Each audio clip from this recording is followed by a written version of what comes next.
No governo de Getúlio Vargas, o seu pai, Prestes, e a sua mãe, Olga, foram presos e a sua mãe, judia, foi deportada para a Alemanha de Hitler.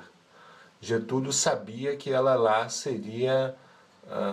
passaria por maus momentos, como de fato passou, onde morreu no campo de concentração, onde a senhora Anita, inclusive, nasceu.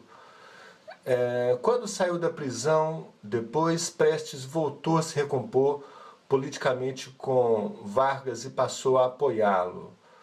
Eu queria saber como é que foi o sentimento da senhora com relação a isso, a essa posição política de seu pai, e como é que esse sentimento evoluiu ao longo dos tempos. Pode responder logo? Bom, essa pergunta sempre me é feita, né? Eu acho que há uma grande... Quando não há maldade na pergunta, há incompreensão, né? O Prestes era uma pessoa, uma liderança política que sempre colocou os interesses do povo brasileiro e da humanidade acima dos seus interesses pessoais. Ele sempre, várias vezes, ele falou de público, inclusive, né?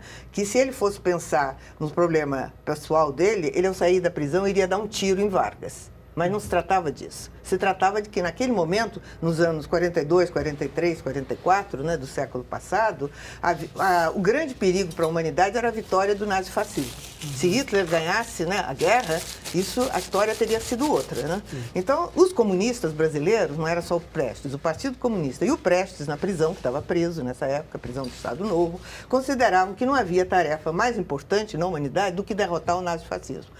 Somar forças para derrotar o nazifascismo. E Vargas era um político bastante inteligente e hábil para perceber, né, a evolução dos acontecimentos no mundo, principalmente a partir da vitória da União Soviética na Batalha de Stalingrado, primeira grande derrota dos exércitos de Hitler. Né? Vargas preferiu ficar com os vitoriosos do que ficar com os derrotados e resolveu se aliar, né, com os americanos, com as forças democráticas mundiais. E a partir, principalmente de 45, mas já antes, ele vai tomando uma série de medidas de democratização. O Estado Novo, que é derrubado em outubro de 45, já não é mais o Estado Novo, né? Já tinha abolido a censura à imprensa, feito anistia para todos os presos políticos, legalizado o Partido Comunista, estabelecido relações com a União Soviética. Então, esse apoio a Vargas é nesse sentido, de contribuir para a derrota do nazifascismo. Só nós aqui, porque o seu pai foi preso nesse período, mas não foi torturado.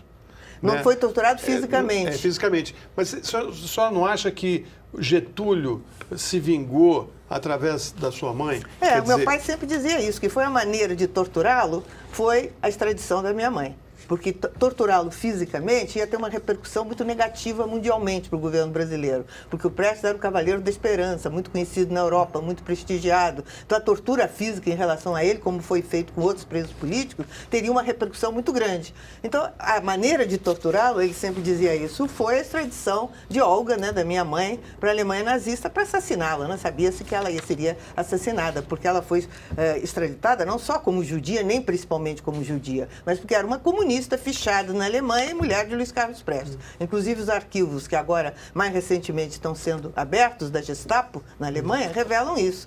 Que a Gestapo, a polícia alemã, tinha muita clareza que ela era uma comunista extremamente perigosa e por isso não podia soltá-la nem libertá-la de jeito nenhum. Tem novos documentos agora que estão aparecendo nesse sentido. Mas voltando rapidamente, né, ao apoio, muitas vezes se diz que o Prestes fez acordo com Getúlio, apertou a mão do Getúlio, não houve nada disso. Foi apenas um apoio político, sem receber nada em troca, sem nenhum documento escrito, sem nenhum aperto de mão. Ele nunca se encontrou para apertar a mão do Getúlio, nem saudar Getúlio Vargas. Existe muita calúnia nesse sentido. O que consistiu esse apoio exatamente? Pronunciamento público, foi isso. Pronunciamento público do Prestes, ainda na prisão, né? Ele tem eu cito aqui no livro alguns pronunciamentos públicos. O Partido Comunista, né, embora clandestino, mobilizando setores populares, houve grandes manifestações, inclusive para o Brasil não só entrar na guerra, mas enviar tropas brasileiras para lutarem na Europa. Como aconteceu, de fato. Aconteceu e, inclusive, foi o único país da América Latina que mandou soldados para lutar na Europa. E entre os nossos febianos, né, foram muitos jovens comunistas que se alistaram como voluntários. Então, eu acho que foi importante para contribuir para derrotar o nazifascismo naquele momento.